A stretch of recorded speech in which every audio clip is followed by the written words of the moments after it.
The iPhone 17 lineup is here, and choosing the right one isn't as simple as small, medium or large anymore. We've got the iPhone 17, the all new iPhone Air, and of course the iPhone 17 Pro and Pro Max models. In this video, I'm breaking down what makes each one worth considering, the compromises you should know about, and which iPhone is the best choice for you. So let's get into it.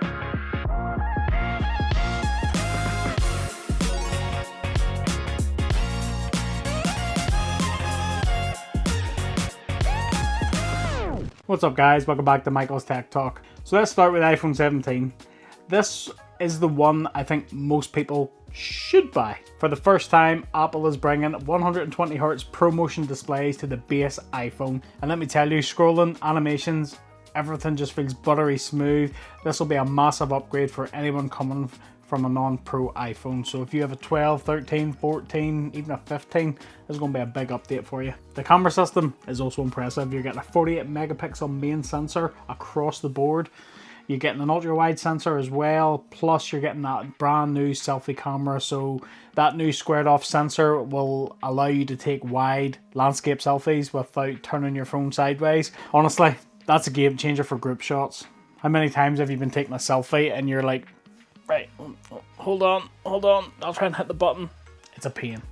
It's going to be a game changer. And if you love colours, the iPhone 17 will be the model with the most variety. Battery life is pretty solid, not Pro Max level, but it'll get you through a day. The only limitation with it is 6.3 inches display. It's not going to be the biggest display, the battery's not going to be the absolute biggest, so if you are going to want a bigger display or better battery life, you may need to look at the likes of the Air or the Pro Max. But moving on to the iPhone Air, now this is where I'm a little bit conflicted, if I'm being 100% honest. This is definitely the best looking iPhone I think Apple has ever made. It's super thin, light, and I'm sure it'll feel amazing in the hand.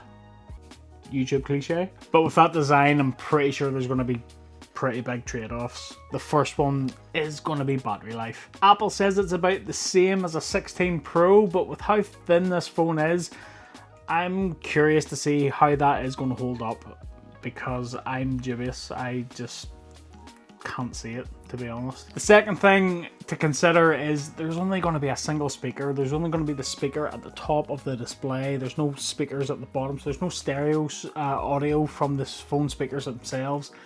I mean, I get it, it's a thin design, but something has to give, and sadly it's been a speaker. So, And then finally, the camera setup.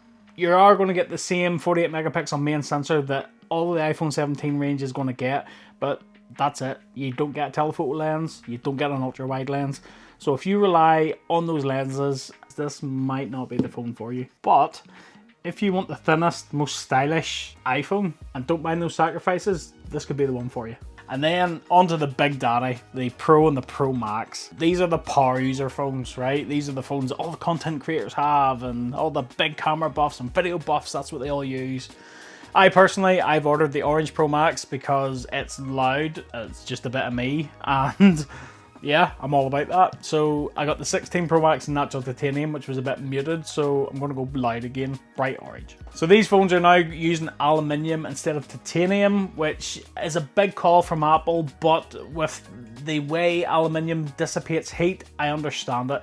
So 15 Pro Max and the 16 Pro Max, there has been pretty big issues with heat dissipation, getting too warm, so I'm ready for that not to happen. Plus they'll be a little bit lighter as well, which is pretty awesome. You're still going to get those massive displays and that big battery, and that's why I've stuck with the Pro Max for years. I like a big screen, and I like the best battery life you can get on a phone. That's me. It's just a beast for watching media, gaming, all day use. And then camera wise, so we will have the triple camera setup, and they are all going to be 48 megapixel cameras.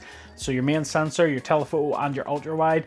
That's a huge deal for photography and video creators, and I'm excited to get hands-on and experience to see just how good these upgrades are. If it's as good as Apple say it is, well, I'll be happy. And then the storage goes all the way up to 2 terabytes. But here's my advice, don't overspend on storage. Personally, I stick with the 256 gig base model because for my everyday use, I don't need more. And if I do need to shoot a lot of video content, I shoot straight into a MagSafe SSD. Unless you're going to be following feature-length movies, you'll be fine with less storage and save yourself some money, because the storage options as you go up the tiers it's pretty expensive and it's not really worth it. And it's not the flex that people think it is either. So here's the bottom line. And that's the bottom line, because Stone Cold said so.